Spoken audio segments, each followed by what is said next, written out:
Bapak, Ibu, ada dua berita besar hari ini. Satu berita akan bikin Anda kaget, satu lagi akan bikin Anda lega. Tapi kalau salah satu terlewatkan, bisa-bisa Anda rugi puluhan juta atau malah tertipu. 2 menit pertama ini krusial, jangan skip. Assalamualaikum warahmatullahi wabarakatuh. Salam sejahtera dan sehat selalu untuk Bapak, Ibu, dan seluruh keluarga di rumah. Selamat datang kembali.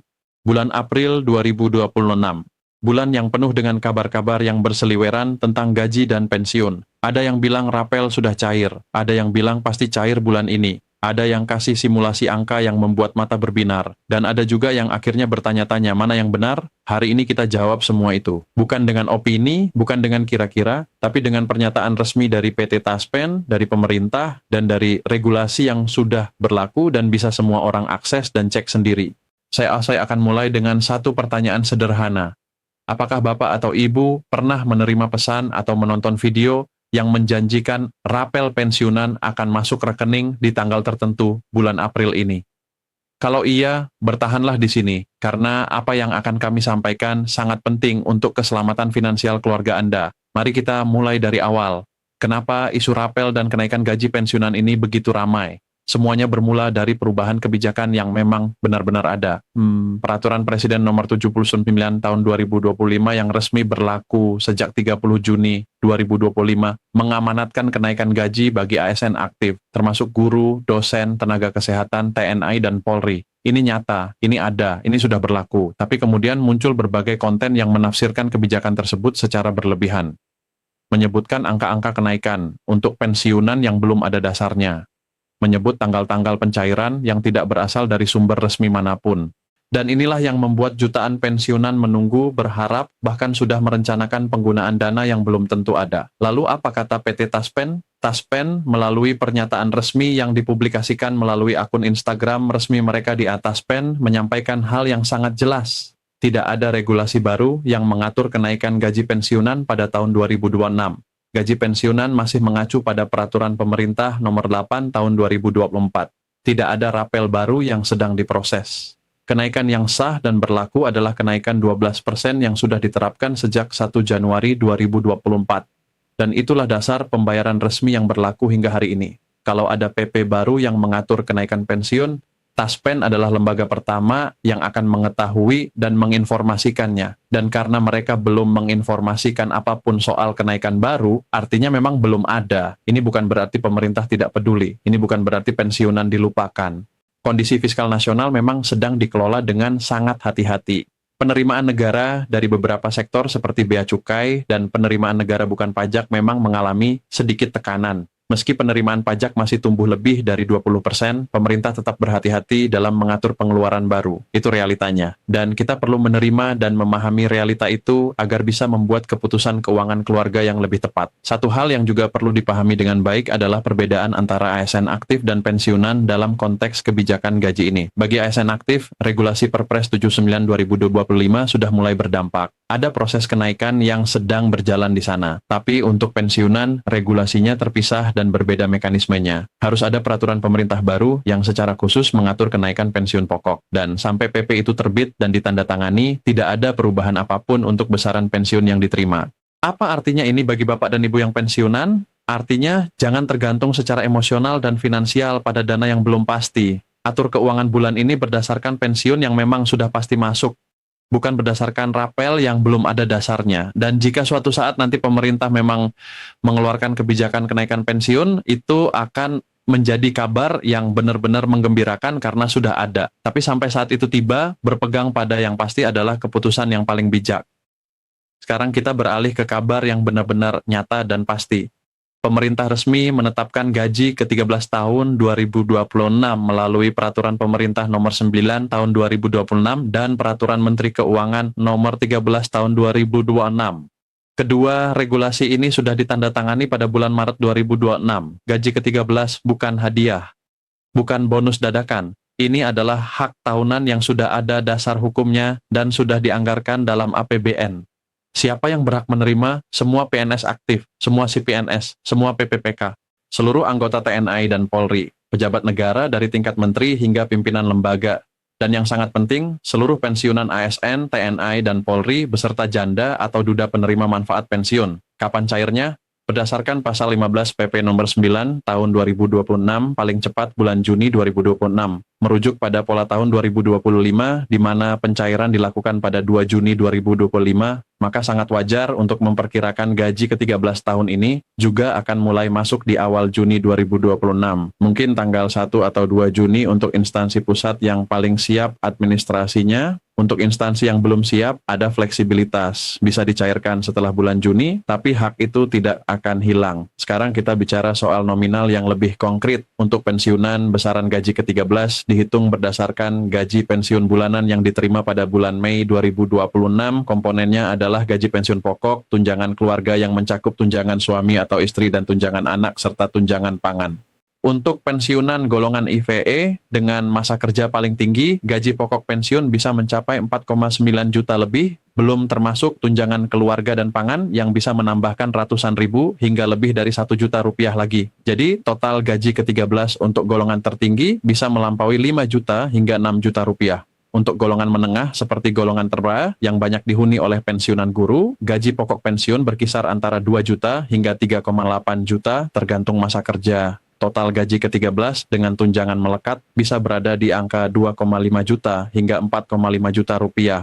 Untuk golongan I dan 2A yang merupakan pensiunan dengan masa kerja di jenjang bawah, angkanya lebih kecil tapi tetap bermakna.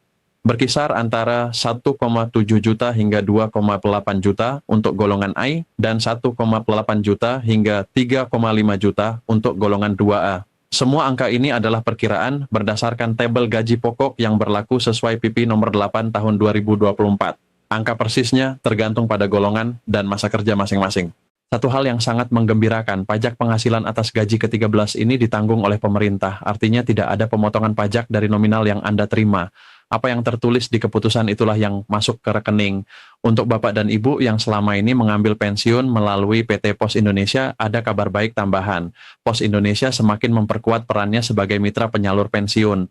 Mereka mendapat penugasan tambahan untuk menyalurkan pensiun kepada ratusan ribu penerima di seluruh Indonesia, termasuk di daerah-daerah yang sulit dijangkau oleh kantor bank. Bagi yang tidak bisa datang langsung karena keterbatasan fisik atau usia, Pos Indonesia menyediakan layanan antar langsung ke rumah. Cukup tunjukkan kartu identitas pensiun dan petugas pos akan membantu proses pencairan langsung di depan pintu. Ini adalah layanan yang sangat berarti bagi pensiunan yang sudah lanjut usia atau memiliki keterbatasan mobilitas. Ada juga layanan digital dari Pos Indonesia yang bisa dimanfaatkan untuk berbagai transaksi keuangan. Jadi ekosistem pencairan pensiun sekarang sudah jauh lebih baik dari tahun-tahun sebelumnya. Saatnya kita bicara soal dua ancaman nyata yang harus diwaspadai setiap keluarga pensiunan. Ancaman pertama datang dari luar, penipuan. Setiap kali ada momen besar terkait pencairan dana, selalu ada oknum yang memanfaatkan situasi. Dan momen gaji ke-13 ini tidak berbeda. Taspen sudah berulang kali mengingatkan, jangan pernah berikan data sensitif kepada siapapun yang menghubungi Anda atas nama Taspen atau instansi pemerintah melalui telepon, SMS, atau pesan WhatsApp. Data sensitif yang dimaksud adalah nomor PIN ATM, kata sandi, akun apapun, kode OTP yang masuk ke ponsel Anda, dan nomor rekening lengkap beserta CVV kartu. Modus penipuan yang paling umum adalah seseorang menghubungi Anda dan mengaku sebagai petugas Taspen, bank penyalur, atau bahkan Kementerian Keuangan.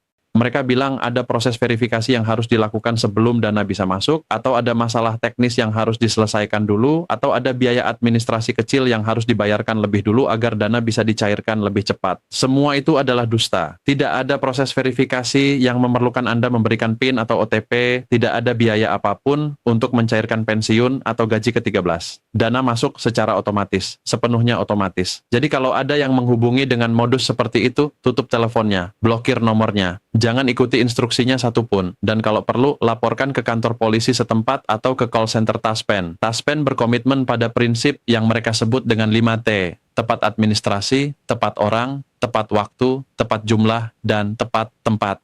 Tidak ada dalam prinsip itu yang mengharuskan Anda mengeluarkan uang atau memberikan data rahasia. Ancaman kedua datang dari dalam, yaitu kelebihan bayar atau overpayment.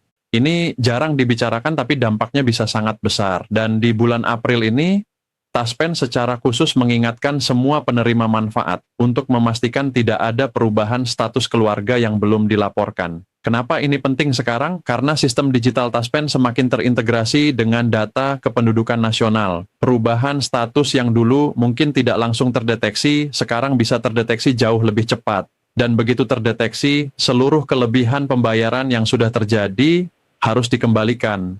Ada 5 perubahan status yang wajib segera dilaporkan. 1. Anak yang sudah menikah. Hak manfaat pensiun untuk anak berhenti sejak tanggal pernikahan, bukan sejak dilaporkan. Jadi kalau anak Anda menikah tahun lalu tapi belum dilaporkan, kelebihan bayar sudah berjalan sejak hari pernikahan itu. 2. Anak yang sudah bekerja, baik di sektor pemerintah maupun swasta maupun wirausaha. Kemandirian ekonomi anak menjadi batas hak penerimaan manfaat. 3. Anak yang sudah berusia 25 tahun. Ini adalah batas usia paling akhir yang diperbolehkan. Setelah 25 tahun, manfaat otomatis harus dihentikan dan wajib dilaporkan. 4. Janda atau duda yang menikah lagi. Hak manfaat pensiun janda atau duda berakhir tepat di hari pernikahan baru. 5. Penerima manfaat yang meninggal dunia. Laporan harus segera dibuat agar pembayaran dihentikan dan tidak ada kelebihan yang harus dikembalikan kemudian. Dokumen yang dibutuhkan untuk setiap jenis pelaporan sudah saya sebutkan sebelumnya. Intinya semuanya adalah dokumen kependudukan yang standar dan mudah didapatkan. Cara melapor bisa dilakukan secara daring melalui aplikasi Taspen Mobile, melalui website taspen.o.id, atau langsung datang ke kantor cabang Taspen atau mitra bayar terdekat. Sebelum kita tutup, mari kita ringkas semua yang sudah kita bahas hari ini dalam poin-poin yang mudah diingat. 1. Rapel kenaikan gaji pensiunan belum ada regulasinya per April 2026. Taspen sudah resmi klarifikasi, jangan buat keputusan finansial berdasarkan informasi yang belum punya dasar hukum. 2. Gaji ke-13 sudah pasti ada, sudah diatur dalam PP nomor 9 tahun 2026, akan cair paling cepat Juni 2026 secara otomatis melalui rekening yang terdaftar di Taspen atau Asabri. 3. Segera pastikan rekening aktif, data di Taspen akurat dan karib dalam kondisi baik. 4. Laporkan segera setiap perubahan status keluarga ke Taspen untuk menghindari overpayment yang bisa berujung pada kewajiban mengembalikan dana dalam jumlah besar. 5. Jangan pernah berikan data sensitif kepada siapapun yang menghubungi Anda mengatasnamakan Taspen atau instansi pemerintah. Dana pensiun dan gaji ke-13 masuk secara otomatis tanpa biaya apapun. Bapak Ibu, hidup di era informasi yang bergerak begitu cepat memang butuh kemampuan untuk menyaring. Tidak semua yang viral itu benar, tidak semua yang banyak ditonton itu akurat. Kami hadir untuk menjadi sumber yang bisa Anda percaya. Bukan karena kami ingin terdengar pintar, tapi karena Anda layak mendapatkan informasi yang jujur. Tetap jaga kesehatan, tetap semangat, dan pastikan hak Anda, gaji ke-13 yang nyata itu, masuk ke rekening Anda tepat waktu di Juni mendatang. Jangan lupa subscribe, like, dan bagikan video ini kepada keluarga dan rekan pensiunan yang membutuhkan informasi yang benar. Sampai jumpa di video berikutnya. Wassalamualaikum warahmatullahi wabarakatuh.